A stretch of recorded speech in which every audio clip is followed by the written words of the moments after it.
दोस्तों आज मैं आपको एक ऐसे अजीब और रोमांचक एक्सपेरिमेंट की कहानी सुनाने जा रहा हूं जो साइंस और पैरानॉर्मल के बीच की लकीरों को धुंधला कर देती है। द फिलिप एक्सपेरिमेंट, एक ऐसा तजुर्बा जो अब तक एक अनसॉल्व्ड मिस्ट्री बना हुआ है। सोचिए, अगर हम एक इमेजिनरी घोस्ट को सिर्फ अपनी सोच से जिंदा कर सकें और फिर उससे बातें भी कर सकें तो कैसा रहेगा? क्या ये सच में मुमकिन है या सिर्फ एक दिमाग का खेल था? सच और वहम के बीच की इस कहानी के राज को आज हम खोलेंगे। So now with that said, let's roll the intro. तो सबसे पहला सवाल जो आपके मन में आ रहा होगा वो ये कि आखिर ये फिलिप एक्सपेरिमेंट था क्या? साल 1972 में कनाडा के अंदर टोरंटो शहर में टोरंटो पैरासाइकोलॉजिकल रिसर्च सोसाइटी ने इस एक्सपेरिमेंट को कंडक्ट किया था। ये experiment psychologist doctor A.R. George oven और उनकी टीम ने ऑर्गेनाइज किया था, जिसमें एक साइकिक रिसर्चर डॉक्टर जोएल विटन भी शामिल थे। ये एक्सपेरिमेंट एक यूनिक थॉट एक्सपेरिमेंट था जिसमें एक फेक घोस्ट को क्रिएट करने की कोशिश की गई थी। इस फिक्शनल घोस्ट को बनाने के लिए इन लोगों ने पहले एक फिक्शनल कैरेक्टर बनाया जिसका नाम रखा गया फिलिप आइजल फोर्ड। यहीं से इस एक्सपेरिमेंट का नाम भी द फिलिप एक्सपेरिमेंट पड़ा। तो सबसे पहले इस ग्रुप ने फिलिप की एक बैक स्टोरी बनाई। According to the story, Philip का जन्म 1624 इंग्लैंड में हुआ था और फिलिप बहुत ही छोटी उम्र में ही मिलिट्री ज्वाइन कर लिया था। इनफैक्ट जब वो 16 साल का हुआ तब उसे नाइट की उपाधि भी मिल गई थी। फिलिप इंग्लिश सिविल वॉर में इन्वॉल्व था और वो चार्ल्स II का बहुत अच्छा दोस्त भी बन गया था। क्योंकि वो चार्ल्स के लिए एज ए स्पाई भी काम करता था। अब फिलिप की शादी डोरोथिया नाम की लड़की से बहुत कम उम्र में कर दी गई, पर वो इस शादी में बिल्कुल भी खुश नहीं था। कुछ सालों बाद फिलिप को एक रोमानियन लड़की से प्यार हो गया, लेकिन उस लड़की पर विचक्राफ्ट प्रैक्टिस करने का इल्जाम लगाकर उसे जिंदा जला दिया गया था। फिलिप से ये दुख बर्दाश्त नहीं हुआ और जब वो 30 साल का था, यानी कि साल 1654 में, वो खुद को समाप्त किया। तो हाँ, ये थी फिलिप की back story, but the question here is की प्रोसेस क्या रहेगा इस एक्सपेरिमेंट का? इस एक्सपेरिमेंट को एक सियोंस सेशन के रूप में किया गया। सियोंस का मतलब होता है एक ऐसी सिटिंग जिसमें लोग एक टेबल के इर्द गिर्द बैठकर आत्माओं से संपर्क करने की कोशिश करते हैं। वैसे अगर आप मेरे रेगुलर व्यूअर हैं तो आपको ये पता होगा। इस ग्रुप में 8 लोग थे जो इस एक्सपेरिमेंट में पार्ट ले रहे थे। ये सभी अलग अलग प्रोफेशनल बैकग्राउंड से बिलोंग करते थे। लाइक कोई इंजीनियर था, कोई स्टूडेंट, कोई पैरासाइकोलॉजी रिसर्चर्स और इसमें डॉक्टर ओवन की वाइफ भी थी। तो एक्सपेरिमेंट शुरू हुआ और इन लोगों ने फिलिप से बात करने की कोशिश शुरू की। ये लोग फिलिप की कहानी पर विश्वास कर रहे थे और पूरा ध्यान उसी के बारे में सोचने पे लगा रहे थे। और शुरुआत में तो कोई कांटेक्ट नहीं हुआ, मतलब कोई बातचीत नहीं हुई और कुछ अजीब भी नहीं दिखा। फिर लगभग 1 महीने के सेशंस के बाद धीरे धीरे लोगों को एक प्रेजेंस महसूस होने लगी। लाइक टेबल हिलने लग गई थी, ठंडी हवा चलने लग गई थी, अजीब सी आवाजें उन्हें सुनाई देने लग गई थी और नॉक करने की आवाजें भी आने लगी थी। ये आवाजें ऐसी थी जैसे मानो कोई उनके सवालों का जवाब दे रहा हो। It was kind of like a Morse code, like कैसे इस लैंग्वेज में पेन के टैपिंग और लाइट्स के फ्लिकर को यूज किया जाता है डिकोड करने के लिए कि सामने वाला क्या कहना चाहता है। एक वक्त ऐसा भी आया जब टेबल एक ही पैर पर टिल्ट हो गई और कभी कभी बिना किसी इंसान के टच किए पूरा कमरा ही हिलने लगा। ऑडियो, वीडियो और जो लोग वहां थे उनके स्टेटमेंट्स ने पैरानॉर्मल एक्टिविटी रिकॉर्ड की, लेकिन फिलिप कभी सामने नहीं आया। नाउ आई नो ये सुन के आपको बहुत अजीब लग रहा होगा और आप ये भी सोच रहे होंगे कि आखिर इस एक्सपेरिमेंट के पीछे की वजह क्या थी,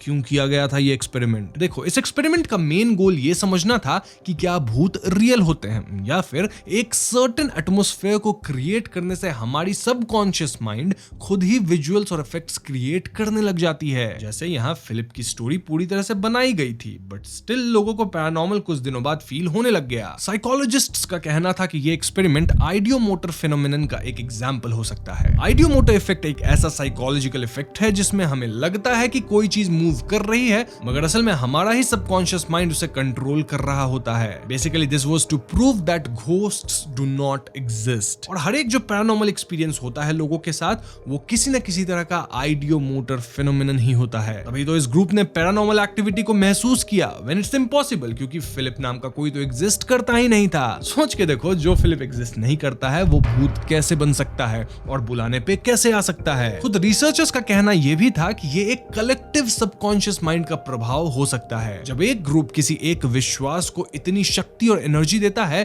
तो वो रियलिटी का एक इल्यूजन क्रिएट कर सकता है। ध्यान रहे, यहाँ इल्यूजन शब्द का यूज हुआ है, यानी कि रियल में तो कुछ नहीं था, बट सब लोग एक दूसरे से इतने कनेक्टेड होने की वजह से सिमिलर इल्यूजन्स एक्सपीरियंस कर रहे थे। अब ऑल्दो पैरानॉर्मल एक्सपर्ट्स और बिलीवर्स का इस एक्सपेरिमेंट पे ये भी कहना था कि शायद फिलिप की कहानी झूठी थी, लेकिन उसके माध्यम से किसी रियल भूत ने कांटेक्ट करना शुरू कर दिया होगा। हम मूवीज में अक्सर देखते भी हैं कि बुलाया किसी को जाता है, कोई और भूत आ जाता है। तो हाँ, शायद वो कोई और भटकती आत्मा थी जो इस कहानी के माध्यम से अपनी प्रेजेंस दिखाने लगी। तो ऐसे में हम कह सकते हैं कि रिगार्डलेस ऑफ दिस एक्सपेरिमेंट ये प्रूव नहीं किया जा सका कि घोस्ट वाकई में एग्जिस्ट नहीं करते। अब मैं आपको बता दूं कि द फिलिप एक्सपेरिमेंट को काफी स्क्रूटनी से भी गुजरना पड़ा था, क्योंकि इसमें स्ट्रॉन्ग कंट्रोल्स नहीं थे और रिजल्ट्स भी क्लियर नहीं आए, क्योंकि सियोंस उतनी रिलायबल नहीं होती है। जब ये टेस्ट दोबारा किया गया और नए फिक्शनल कैरेक्टर्स जैसे लिलिथ बनाए गए, तब भी सेम तरीके के मिलते जुलते रिजल्ट्स ही आए। इस वजह से इन्हें कंक्लूसिव नहीं माना गया। फिलिप एक्सपेरिमेंट के बाद और भी कई ऐसे एक्सपेरिमेंट्स किए गए, जैसे कि ऑस्ट्रेलिया में द स्किपी एक्सपेरिमेंट हुआ, जहां लोगों ने एक फिक्शनल कैरेक्टर स्किपी क्रिएट किया और वहां भी जो सब्जेक्ट्स थे उनके सिमिलर रिस्पॉन्सेज थे। इनिशियली वो लोग दुनिया के साथ अपने रिस्पॉन्सेज शेयर कर रहे थे, जो मोस्टली फिलिप एक्सपेरिमेंट की तरह ही सटल था, like scratching sounds and knocking sounds, but eventually उनकी तरफ से कोई प्रोग्रेस न्यूज नहीं मिली। अब ये तो बात थी फिलिप एक्सपेरिमेंट की और उससे मिलती जुलती कुछ और एक्सपेरिमेंट्स की, लेकिन फिलिप एक्सपेरिमेंट से इंस्पायर्ड एक और एक्सपेरिमेंट हुई थी जिसका नाम था द हम्फ्री एक्सपेरिमेंट। तो फिलिप एक्सपेरिमेंट के मुकाबले यूके की द हम्फ्री एक्सपेरिमेंट थोड़ी professional, conducted and well documented थी। द हम्फ्री एक्सपेरिमेंट में एक इमेजिनरी भूत हम्फ्री को बुलाने की कोशिश की गई और रिस्पॉन्सेज रिकॉर्ड किए गए। शुरुआती ग्रुप मीटिंग में सभी पार्टिसिपेंट से पर्सनालिटी और बिलीफ क्वेश्चनर्स फिल करवाए गए। ये इसलिए किया गया ताकि अगर एक्सपेरिमेंट में कोई फिनोमेनन ना दिखे तो भी अवेलेबल डेटा को एनालाइज करके रिजल्ट्स एंड कंक्लूजन्स निकाले जा सके। शुरू में जो क्वेश्चंस वगैरह फिल किए गए थे वो कुछ ऐसे थे जिससे पार्टिसिपेंट्स के एलिजिबिलिटी को जज किया जा सके। बेसिकली यहाँ उनके फीलिंग और एथिक्स को समझने के लिए क्वेश्चंस थे। Then mental and emotional status से रिलेटेड क्वेश्चंस भी थे। इसके अलावा बिलीफ और स्केप्टिसिज्म मेजर करने के लिए भी क्वेश्चंस दिए गए थे। एक्सपेरिमेंट स्टार्ट होने से पहले इक्विपमेंट टेस्ट किया गया। ट्राइफिल्ड मीटर और चार्ट रिकॉर्डर में कुछ प्रॉब्लम्स मिली जो शायद अर्थिंग के इश्यूज की वजह से थी। अगले हफ्ता पता चला कि प्रॉब्लम एक मेंस एक्सटेंशन केबल की वजह से हो रही थी। इस एक्सपेरिमेंट में शुरू से ही पॉसिबल एनोमलीज का जवाब ढूंढा गया। मतलब अगर कुछ इधर उधर हो रही है, कुछ हलचल हो रही है, तो उसके साइंटिफिक रीजन को तुरंत ढूंढा गया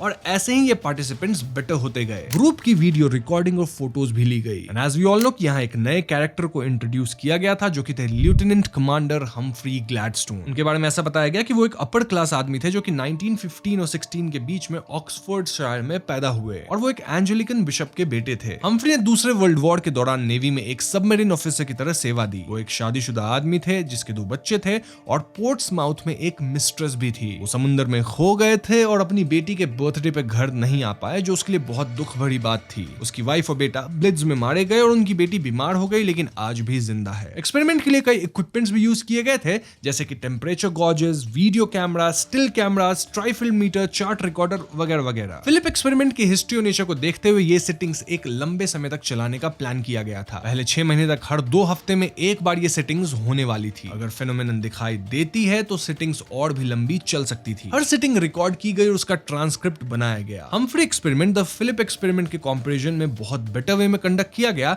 लेकिन इस ग्रुप ने कई सालों से कोई अपडेट नहीं दिया है। अब ऐसा इसलिए क्योंकि शायद उन्हें कुछ नहीं मिला, या फिर इसलिए भी कि उन्हें कुछ तो बहुत अजीब पता चला, लेकिन हमारे साथ वो चीजें शेयर नहीं करी गई। तो हाँ, हम इसके बारे में ज्यादा नहीं जानते। वैसे इन एक्सपेरिमेंट्स पे काफी मूवीज और फिक्शनल क्रिएशंस भी बन चुकी है, जैसे कि 2014 में आई द क्वाइट वंस और 2012 में आई द एपरेशन। आप चाहे तो मैं इनकी एक्सप्लेनेशंस लेके आ सकता हूं, अगर चाहिए तो कमेंट्स में जरूर बता देना। तो ओवरऑल हम कह सकते हैं कि हम्फ्री एक्सपेरिमेंट काइंड ऑफ एक रहस्य ही बन के रह गया है। फिलिप एक्सपेरिमेंट का भी वही हाल है। बट द क्वेश्चन जो हमारे मन में आता है वो ये कि क्या इस एक्सपेरिमेंट के दौरान जो कुछ भी हो रहा था वो ह्यूमन साइकोलॉजी और ग्रुप माइंड पावर का इफेक्ट था, या फिर सच में एक पैरानॉर्मल एंटिटी ने इन लोगों से संपर्क किया। ये एक्सपेरिमेंट्स एक फैसिनेटिंग एग्जांपल है कि किस तरह से हमारा दिमाग और विश्वास चीजों को रियलिटी का रूप दे सकता है। क्या हम सिर्फ सोचने से एक नई एंटिटी बना सकते हैं? इसके बारे में आपका क्या कहना है कमेंट में जरूर बताइएगा। इनफैक्ट आप अपनी पूरी सोच इसको लेके बताइएगा with all the theories that you have. वैसे मैं इस वीडियो को यहीं पे खत्म करना चाहूंगा। और हाँ, वीडियो पसंद आई हो तो इसे लाइक और शेयर कीजिएगा। साथ ही चैनल पे नए तो हमें सब्सक्राइब भी कीजिएगा, क्योंकि हम अपने चैनल पे ऐसे वीडियोस लाते रहते हैं। पीस।